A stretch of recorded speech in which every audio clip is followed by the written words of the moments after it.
province of British Columbia is trying to make moves to make housing rentals more affordable for families, but is it the right move? Canadians across the country are hurting right now. Canada Bank watchdog flags risk of higher borrowing costs. And of course, we're going through some serious problems here with the cost of borrowing with the massively inflated prices of homes. And we're starting to see that stagnate, come down a little bit. We'll get to see where that's going to go. A lot of predictions being made from a number of publications that this is the largest housing bubble of all time here in Canada. I don't know, it may not pale in comparison to what's happening in China, but who knows? They have a big problem of their own. But here, Canadians are more worried about Canada than they are about China. But yeah, the price of borrowing money is going up, and we're expecting to see it go up even more. The last time that the Bank of Canada made an announcement saying they're just going to hold the rates, it was largely due to political pressure from premiers across Canada, the different provinces, putting pressure on the Bank of Canada to not raise interest rates. Of course, all indications are going towards them raising it again at the beginning of next month. But we'll see. We'll see ultimately how that actually pans out. Now, the price of everything is going up across Canada, and it's not just inflation, but inflationary taxes that are putting a lot more pressure on Canadians at this moment. Carbon taxes costing families more than rebates can compensate. Of course, the federal government comes in and says, we're going to give you these rebates, and it'll be like nothing ever happened. Well, actually, it turns out the price of everything goes up when you put a tax on fuel, and then these little rebates that they give you back, you're getting back pennies on the dollar for the taxes that you're actually paying out for this stuff, because it contributes to the rising prices of everything across the board. But that's that's just economics. I don't know. I mean, if you have a different opinion, leave a comment in the comment section down below. I know a lot of Liberal MPs disagree with what I had to say, but I mean, the proof is in the pudding. The prices are going up of all these things. But the NDP does. They could blame grocers. It's just nonsense what's happening today. BNN Bloomberg saying business gloom deepens as sales moderate, Bank of Canada survey finds. And I mean, you just look at more and more of these articles as they pop up. I was reading through them on my phone today, and we get to see all things like this. Advertisements for free reverse mortgage calculator. Cash flow is an issue in your retirement? Well, yeah, it is because of inflation. Thanks. But this is a way. Chip here is telling people, hey, why don't you make sure that you don't leave anything behind for your children? Let's just usurp all that equity that maybe you put in and just use it to get that cash flow going in this time. Now these guys are predators. I mean, maybe not this guy in particular. I don't know. Any reverse mortgage, in my opinion, is a big predatory scheme. But let's get into what the main story here is for this. BC is cracking down on short-term rentals with increased fines. Oh, is that how they're going to do it now? They're going to enforce fines for people who do short-term rentals as opposed to people who do long-term rentals. This is the new enforcement pushed forward by the British Columbia government. And, well, I mean, let's just get into it. One of the reasons why we're struggling to find long-term affordable homes for people is why we're here today. The surge of short-term rentals in BC's housing market. While British Columbians struggle to find a good place to call home, the number of listings for short-term rentals platforms has grown rapidly. There are 20% more listings today than there were a year ago. The surge is... So I'm just going to explain this for people who are not in British Columbia. I don't know if this is happening all across Canada. I'm sure that there is cases like this across Canada. But in British Columbia here, I mean, it is tourism country. It's a beautiful place to come.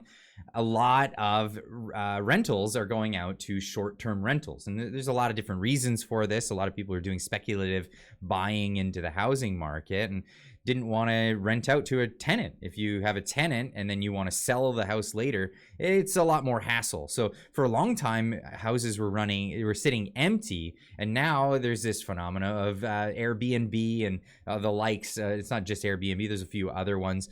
but it's the short-term rentals, basically a makeshift hotel industry coming out of British Columbia and other provinces across Canada. But the British Columbia government is starting to make measures to crack down on this by just not regulating the hospitality industry. No.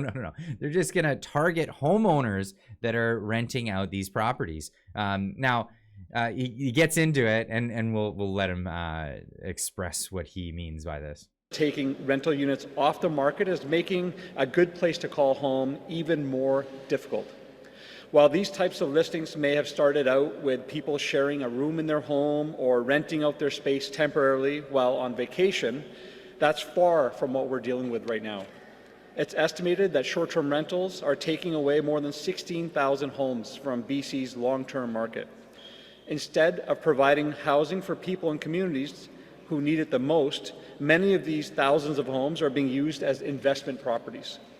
It's clear that the rise in short-term rentals has become a global housing problem, and today we're taking action on bringing forward BC's solution, a solution that reins in short-term rental market and delivers more homes for people. Our legislation, which was just tabled in the House, focuses on three key areas: increasing fines and strengthening tools for local government, turning more short-term rentals back into homes for people, and establishing a new provincial rules and enforcement team. Let me take a quick moment to go through in some details. So before he goes into that, I mean, when all you have is a hammer, everything kind of looks like a nail. And this is an old adage. When you're a government and all you have is the ability to fine people. No, there are regulatory measures that can be taken here. We're talking about the hospitality industry. And I know that this would be a bigger fight. I mean, let me know in the comments. I'm not a lawyer, so let me know in the comments about this. But I do believe that hotels and places where you can rent out in the hospitality industry have particular set of regulations that don't really fall under Airbnb, these types of rentals, but they possibly could be included if the legislature included them into that. I think the hotels would be more interested in talking about that type of legislation, because that would be more long-term and work out in a lot of people's favors. But instead, what's happening here is we're getting a bit of demonization, actually, and he gets into it further into his speech here, where he's demonizing, investment property owners that bought into it for investment in order to rent out these places. It's a bit like the argument from Jagmeet Singh about the greedy grocery store owners that are just taking these record profits. As I pointed out in another video, you're going to get record profits when we have a record number of people coming into the country and eating food. So when we have a record number of people coming in to the country and needing a roof over their head, you're going to see a lot of people investing in that kind of market. And this is what's been going on here. Now, of course, they want people to rent these out as long-term rentals, and I think that would be a better use of those properties. But it is the government coming in and saying what these property owners should be doing with their money and with their investments. And I just, this could be a good move, or is it a bad move? And it's very reminiscent to me about this unexplained wealth provisions or orders that they're introducing here in British Columbia as well. This is to stave off money laundering and money laundering and organized crime. This is a thing. I mean, you can't even. It's a shakedown. It's a shakedown, and what it does is it turns the framework of the law upside down on its head to say, "Oh, hey, that's some really nice stuff you got there. How did you get it? You better explain it to us." So the whole idea of guilty until proven innocent is now the norm, instead of innocent until proven guilty. We think you're guilty. Prove to us that you got this in a reasonable way or in a legal way. And this is how these unexplained wealth orders. Now, we already had unexplained health orders. Holy cow. That's a Freudian slip. But unexplained wealth orders, they're going to be targeting people. And do you think this will never get abused? Do you think that when the government is given this kind of power, it's not going to infringe on people's civil liberties? A cop that just doesn't like someone he's pulled over for whatever reason. I mean, people are humans and they're infallible, and there's all kinds of things that people could be taking advantage of other people with. Now, back to this law that's being passed in British Columbia, or this new crackdown on long-term versus short-term rentals. The legislation does not provide a blanket ban on these rentals, and smaller municipalities are not included. Anyone who's looking for an affordable place to live knows how hard it is, and this is true. And short-term rentals are making it even more challenging, Premier David Eby said. That's why we're taking strong action to rein in profit-driven mini hotel operators, create new enforcement tools, and return homes to the people who need them. And again, this is like we're robbing Peter to pay Paul in this whole situation. The profit-driven and the rhetoric is there as well. Profit-driven mini hotel operators. If they're mini hotels, do they get regulated like hotels? Tell me that, British Columbia municipalities. Don't know. Let's get into that. Leave a comment in the comment section down below. If you say you're one of these renters that rents it out, I know that the Landlord Tenancy Act it favors tenants heavily. And, a lot of times renters are worried about who they're going to end up renting their property to. So I kind of sympathize on both ends of this whole debate, but this is one of those things. Communities with populations of less than 10,000 or less are exempt from the legislation, but can decide to opt into the rules. BC short-term rental market is now at an all-time high with approximately 28,000 daily active short-term rental listings in British Columbia, making an increase of 20% from a year ago. So obviously this is a problem. My question is this actually the right solution? Data indicates that more than 16,000 entire homes are being listed as short-term rentals for the majority of the calendar year.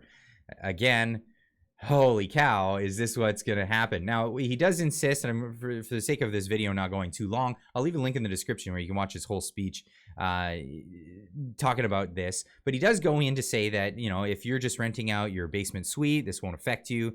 If you're just renting out a room, this won't affect you. But I think he even goes into saying if you're a homeowner and you're renting out your home, it won't affect you. They're really targeting businesses that are trying to, or people who have multiple. It's really unclear who they're targeting. He's just going after. We're going after the profiteers. It almost sounds like Karl Marx in this whole thing. We're going after the capitalists. So leave a comment in the comment section down below. Let me know what you think of this whole scenario. I always think that when the government comes in, it's the old adage, right? And I think it was Reagan that said this. The scariest words to hear are, I'm from the government and I'm here to help. It's terrifying. And when they bring in new legislation, is this really going to solve the problem? I know they've identified the problem, but is this the solution? Leave a comment in the comment section down below. Let me know what you think, and we'll see you in the next one. Keep on trucking.